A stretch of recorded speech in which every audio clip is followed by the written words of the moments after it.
Halo Alasi, udah tidur. Sekarang aku pengen sharing cerita doang nih tentang sesar aku yang sangat bikin aku sempet trauma. Pindah kamar aja kali ya. Ini udah banyak banget yang nanya, emang kenapa trauma, kenapa? Sharing dong, gak sharing? Karena panjang, aku mau di YouTube aja. Karena aku mau cerita di kamar ini aja, soalnya Alasi tidur. Nyalain lampu dulu. Berisik. Oke. Sini aja ya. Terus sini aja kali. Assalamualaikum, kembali lagi di channel aku, Arum Siwini. Halo semuanya, terutama mungkin para moms yang nonton ini. Waktu itu aku pernah share di Instagram story sesar aku, karena aku bikin Q&A kan. Terus ada ibu-ibu nanya game sesarnya penyembuhan berapa lama. Terus aku cerita lama banget. Terus ada kejadian yang bikin aku trauma dan agak takut untuk sesar lagi. Pada nanya kenapa share dong. Karena cerita panjang, aku mau bikin di YouTube tapi tunggu siap dulu. Udah lama banget ini.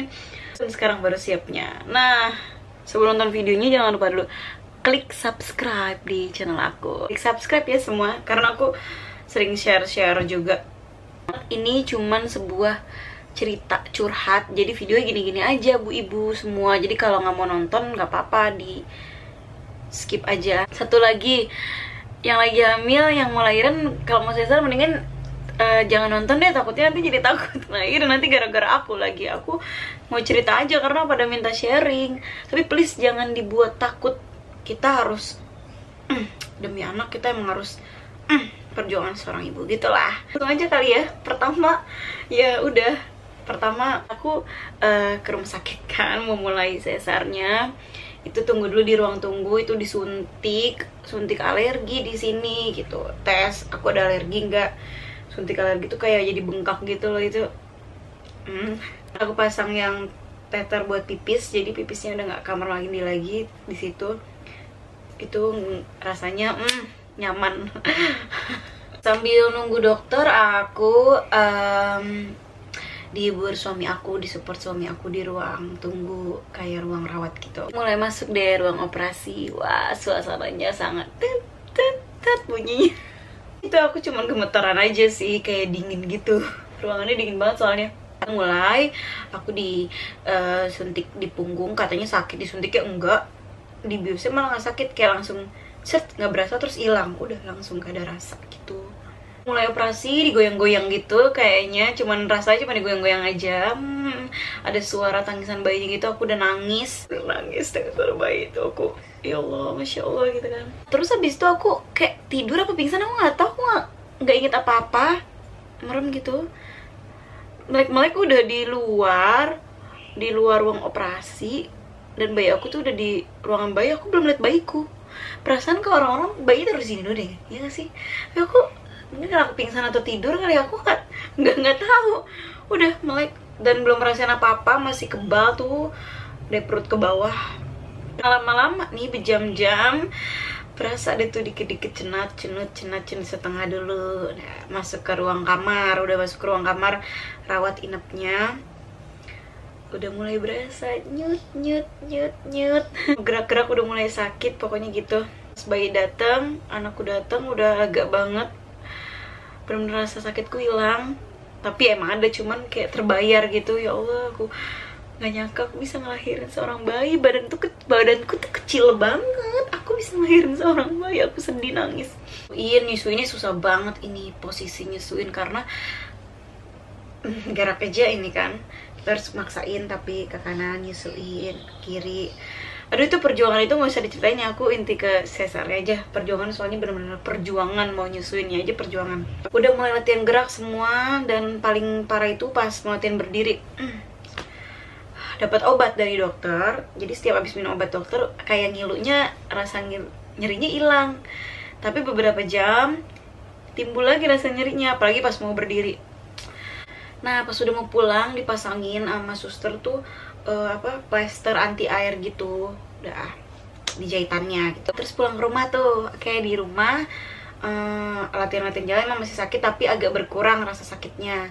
7 hari di rumah, setelah 7 hari balik lagi kontrol ke dokter.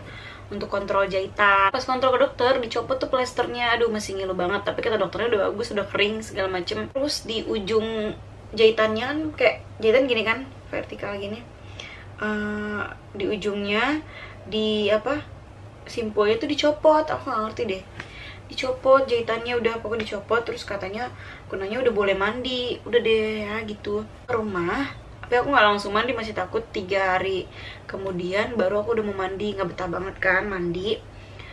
Tapi mandi juga masih pelan-pelan, tapi basah tuh kena jahitan. Dikeringin pakai handuk, tapi jangan digosok, ditepuk-tepuk. Aku tepuk-tepuk, pas lagi tepuk-tepuk pakai handuk pelan-pelan. Handukku tuh warna putih, pas lihat di handuk ada item-item kecil banget. Aneh, gue kira kotoran doang, tapi handukku kayak bersih gitu. Aku tepuk lagi, darah merah. Sekarang langsung ada darah, tapi darah itu kecil dikit gitu. Apaan nih? Aku langsung lihat jahitan aku, ternyata di ujungnya itu benangnya copot. Itu yang hitam itu benang. Yang ini apaan? Kok ada darah? Kok copot benangnya? Ini apa itu? Pokoknya aduh panik banget, aku orangnya panikan.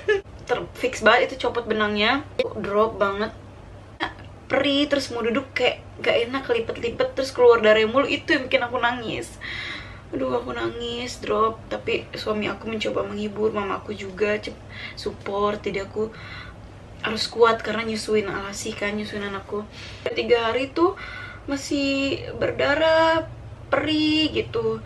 Jadi duduk juga gak nyaman menyusuin ALASI gitu, tiduran juga masih gak enak, semua gak enak, gerak gak enak. Aku ke dokter lagi, dokter yang operasi aku. Dicek, katanya alasan dokternya sih bilangnya jahitan aku nggak cocok sama kulit aku. Nggak ngerti, bener nggak tuh, ada nggak tuh kayak gitu. Dikasih lah obat minum, katanya nih obat paten, apalah itu pokoknya namanya. Sama dikasih obat kayak bedak tabur, ditaburin ke yang berdarah itu jahitannya. Oke, pulang aku rutin minum obat, ditaburin, suami aku yang naburin. Nggak mungkin kan aku tiduran ditaburin suami aku, ditutup pakai kain kasa sama plester. Aduh, itu perihnya dahsyat. 3-4 hari kemudian belum sembuh juga, masih basah gitu loh, masih darah. Bahkan benang yang lainnya yang sebelah-sebelahnya ada yang mulai terbuka lagi. Jadi kayak copot lagi, darahnya nambah lagi. Jadi kayak kemarin kan 1, kebuka lagi, merembet gitu. Aduh, astagfirullahaladzim, itu aku panik, nangis. Aku nggak mau nanya ke dokternya lagi, takutnya males gitu cari jalan lain gitu kan. Aduh, udah pusing, sedih gitu, karena aku jadi nggak bisa gendong ALASI, karena kan nggak boleh gerak-gerak berat dulu, jadi nggak bisa gerak banyak, nyusahin suamiku, nyusahin mamaku, kayak diem aja, kayak berasa cacat gitulah. Pokoknya aku udah drop banget, butuh support. Untungnya keluarga aku, suami aku selalu support, jadi aku suka happy lagi, lihat ALASI seneng lagi, dibawa enjoy aja gitu. Aku nggak pernah ceritain di sosial media segala macem yang kayak gitu-gitu, jadi kelihatannya kalau di sosial media, di Instagram aku happy aja gitu. Capek dong, udah sebulan masih gitu-gitu aja, masih belum kering, masih perih segala macem. Sedangkan aku nanya teman-teman aku yang sesar nih, sebulan udah bisa nyuci, udah bisa jongkok, udah bisa jagain anak gitu-gitu. Ya Allah, enak banget, udah kering jahitannya. Ya gimana dong, orang-orang udah pada ini.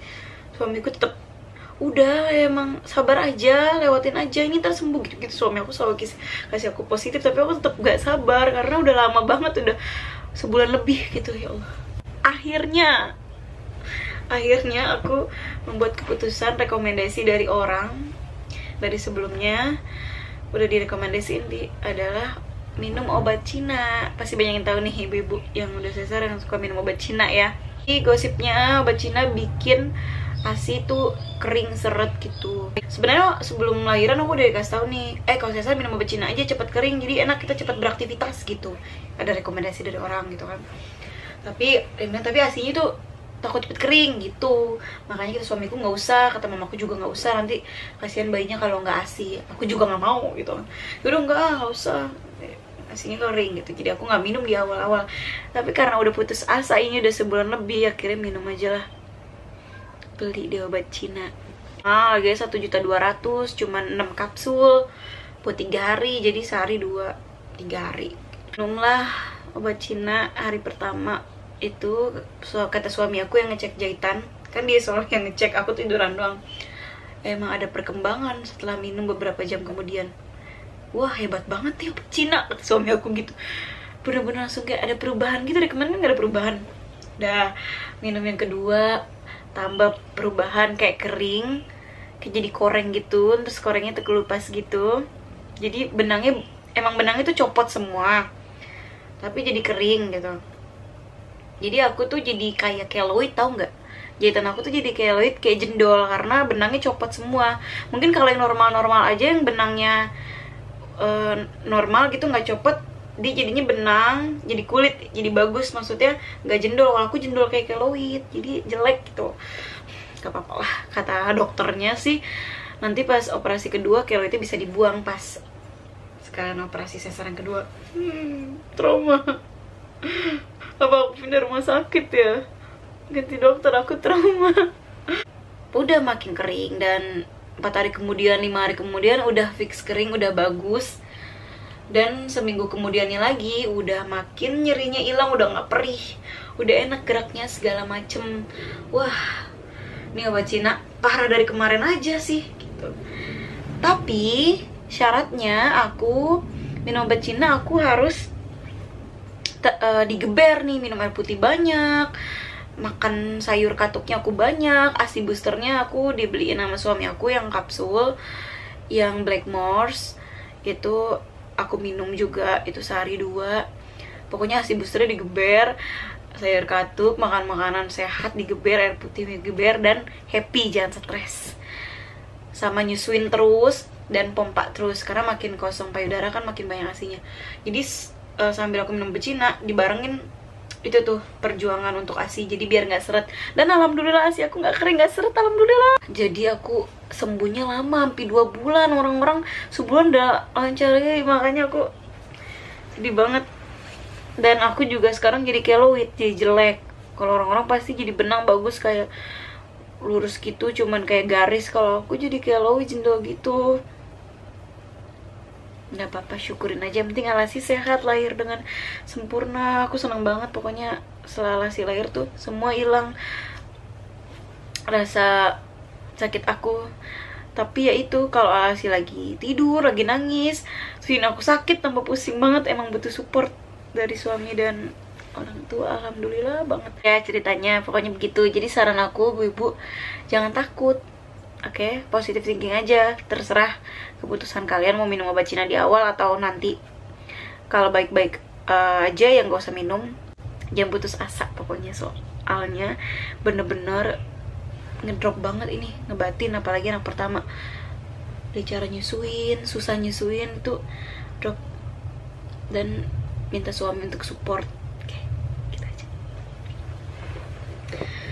Gitu aja. Anak kedua mungkin aku pindah rumah sakit atau dokter, aku nggak tahu deh. Bismillah, aku udah hilang kok, udah lupa, udah trauma karena mau pindah rumah sakit sama dokter aja gitu. Kalau di situ lagi takutnya traumanya muncul lagi nanti. Udah ya, segitu aja dulu ah. Bosan gak sih cuma dengerin kayak gitu? Intinya aku udah ceritakan. Ya, assalamualaikum.